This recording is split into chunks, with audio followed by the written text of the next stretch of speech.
All right, so first one, okay. Nothing too complicated yet. Okay, so what is a reaction? Okay, now and I'm saying this too. Outside, yes. Sorry. So now what I want to say first is that from this point and on, I'm going to hold you at a higher standard. Okay. Because from this point on, this is the real college chemistry course. Before this unit, it's all like, review of chemistry one, nothing big. But from now on, it's going to be like the important stuff. And my standard that I'm holding you accountable to, is that every single word that you utter out from your mouth, you must know what you're talking. And let's start off with the word reaction. Okay. You can't just say, oh, yeah, when you mix something together, it's going to react. That's a reaction. No, no, that's too vague. What you must say is like, oh, yeah, what is a reaction? When reactants coming together, but not just coming together. Okay. They may have contact with each other, but is the contact effective enough?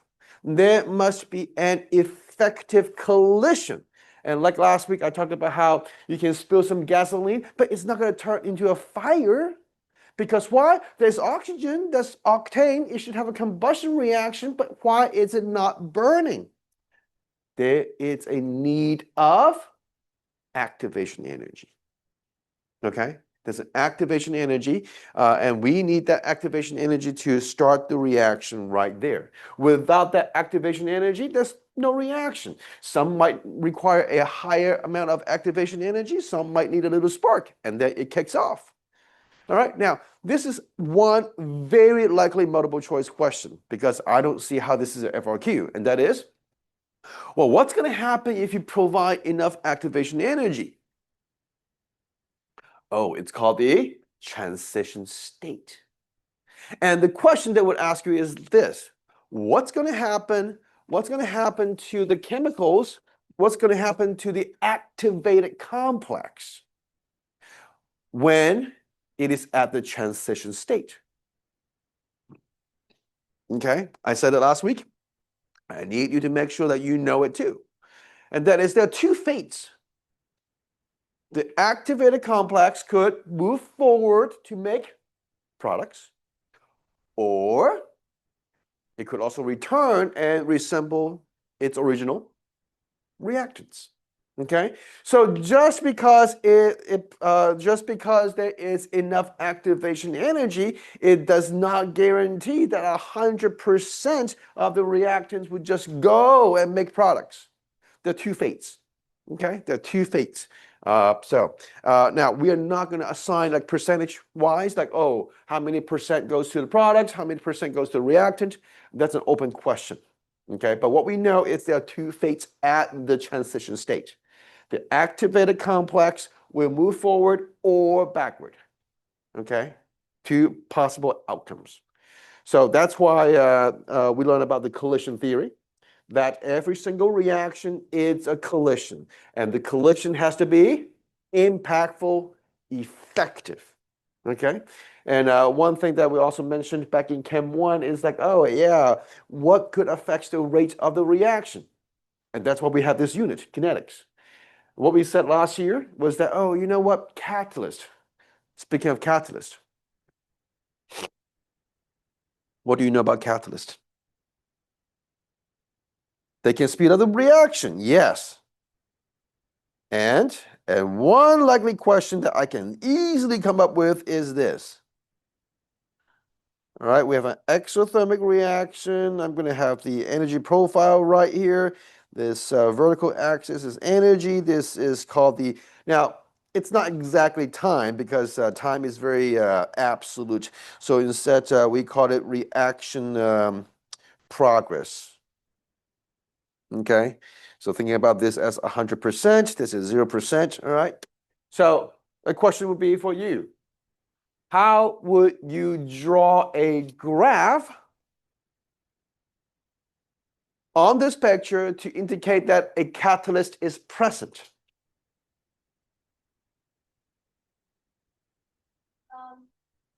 but it needs to have a lower activation. Uh-huh. Then what actually? Okay, lower, yes, very good. So you may call this EA with a prime as a new activation energy. And the follow-up question is, well, can you propose or can you explain why a catalyst could lower the activation energy requirement? Why? What does the catalyst do to lower activation energy?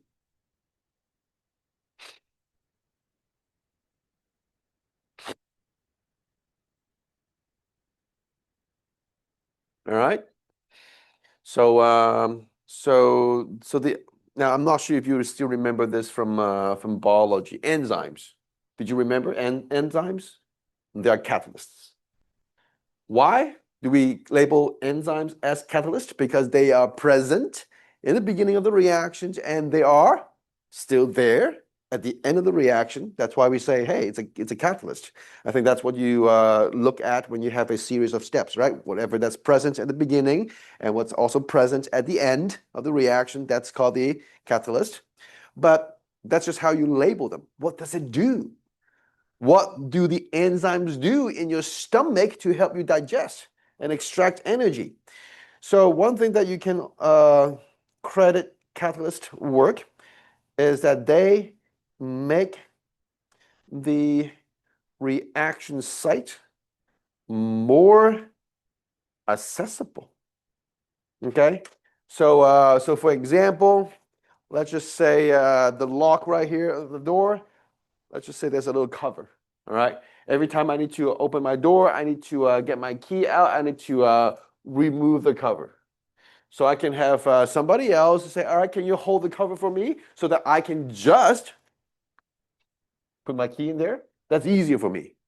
So enzymes or catalysts, they are doing the work to help reaction move faster by lowering the requirement of activation energy. Okay, so that's the necessary knowledge that you must have. Sorry, that you must have in order to get the understanding of energy profile, catalyst. Okay, and then we will talk about the rate of reactions in just a moment.